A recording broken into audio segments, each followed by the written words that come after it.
আসসালামু আলাইকুম এভরিওয়ান, সবাই কেমন আছেন? আশা করছি সবাই ভালো আছেন। এ টু জেড কিচেন বিউটিতে আপনাদের সবাইকে আরও নতুন একটি রেসিপি দেখার জন্য আমন্ত্রণ রইল। আজকে আমি কিভাবে সেরার সাথে দেশি মুরগির মাংস রান্না করা যায় সেই রেসিপিটি শেয়ার করব আপনাদের সাথে। আশা করি আমার আজকের রেসিপিটি আপনাদের খুব ভালো লাগবে। মুরগির মাংস আমরা মূলত সবাই রান্না করতে পারি, তবে কিভাবে সেরার সাথে মুরগির মাংস রান্না করা যায় সেই সকল টিপস এবং ট্রিক্স থাকছে আজকের ভিডিওতে। এইখানে আমি 1 কেজির একটা মুরগি নিয়ে নিয়েছি এবং মাংসগুলোকে ভালো করে ধুয়ে একটা ঝাঁকিতে তুলে রেখেছি, এতে করে এর এক্সট্রা পানিটা ঝরে যাবে।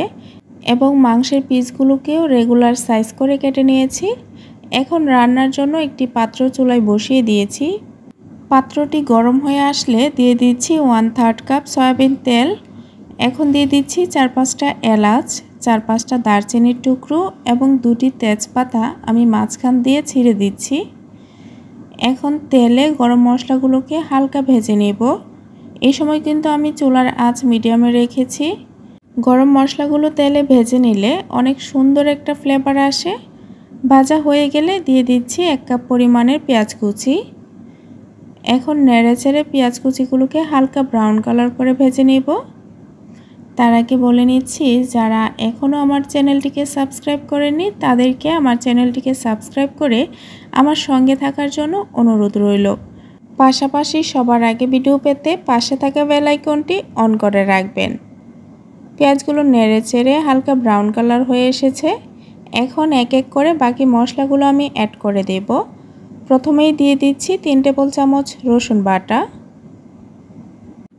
এখন দিয়ে দিচ্ছি 2 টেবিল চামচ আদা বাটা এবং আরও দিয়ে দিচ্ছি 3 টেবিল চামচ পেঁয়াজ বাটা।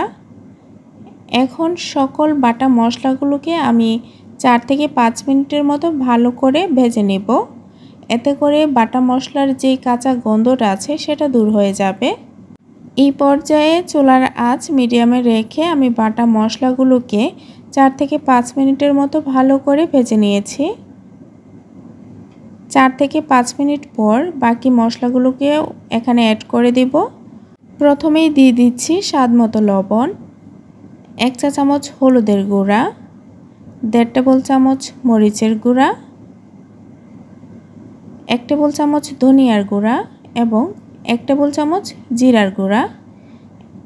এখন অল্প পরিমাণের পানি দিয়ে সবগুলোকে একসঙ্গে ভালো করে মিশিয়ে নেব।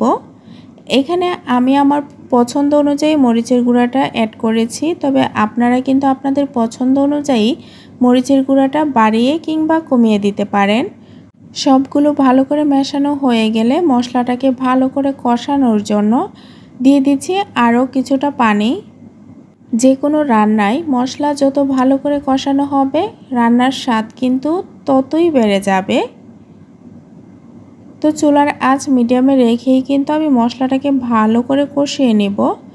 এই ক্ষেত্রে আমি ঢাকনা দিয়ে ঢেকে মশলাটা কষিয়ে নিচ্ছি।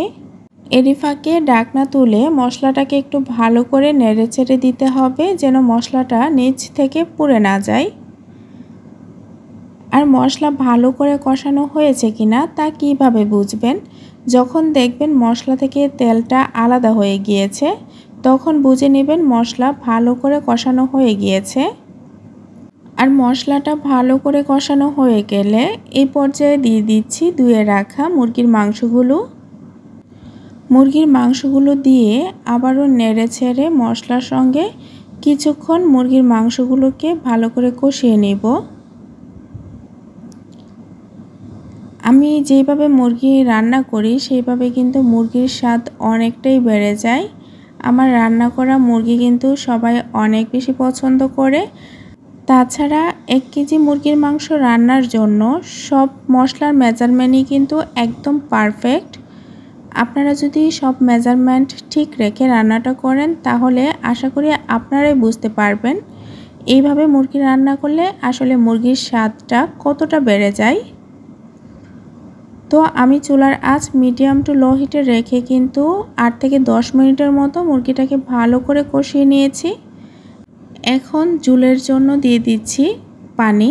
এইখানে আমি 3 কাপ পরিমাণের ফুটন্ত গরম পানিটা ব্যবহার করছি। আর যে কোনো তরকারির ঝোলের ক্ষেত্রে ফুটন্ত গরম পানিটা ব্যবহার করলে তরকারির কালার অনেক বেশি সুন্দর হয়। এখন নেড়েচেড়ে ঢাকনা দিয়ে ঢেকে মুরগিটা সিদ্ধ হয়ে আসা পর্যন্ত রান্না করে নেব।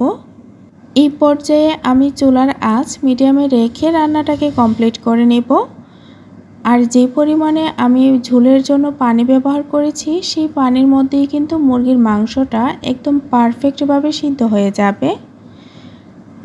আর সব ধরনের মুরগির মাংসই কিন্তু একই সময়ে সিদ্ধ হয় না। আপনার রান্না করা মুরগির মাংসে কতটুকু পানি লাগবে আপনি সেই পরিমাপটা বুঝে তারপর পানিটা ব্যবহার করবেন। আর আজকে আমি যে মেজারমেন্টে মশলাটা দেখিয়েছি সেই মেজারমেন্ট অনুযায়ী কিন্তু আপনি সব ধরনের মুরগির মাংসই রান্না করতে পারবেন। তো আমার রান্না কিন্তু প্রায় শেষের দিকে। এখন দিয়ে দিচ্ছি 1 চা চামচ ভাজা জিরার গুঁড়া। যেই কোনো মাংস রান্নার ক্ষেত্রে রান্নার শেষের দিকে যদি ভাজা জিরার গুঁড়া দেন তাহলে দেখবেন মাংসের স্বাদ অনেকটাই বেড়ে যাবে। এখন ঢাকনা দিয়ে ঢেকে একটা ব্লক আসলেই চুলাটাকে অফ করে দিব। ব্যাস রান্না হয়ে গেল আজকের মজাদার দেশি মুরগির মাংস। দেখতেই পাচ্ছেন কালারটা কতটা সুন্দর হয়েছে। তো আমার আজকের রেসিপিটি আপনাদের কাছে কেমন লেগেছে তা জানাতে ভুলবেন না। যদি ভালো লেগে থাকে তাহলে অবশ্যই লাইক, কমেন্ট এবং শেয়ার করে দিবেন। আপনাদের একটি লাইক কমেন্ট আমাকে নতুন ভিডিও বানাতে অনেক বেশি উৎসাহ দেয়। আজকে এই পর্যন্তই, দেখা হবে নতুন কোনো রেসিপি নিয়ে নতুন কোনো ভিডিওতে। সবাই ভালো থাকবেন। আল্লাহ হাফেজ।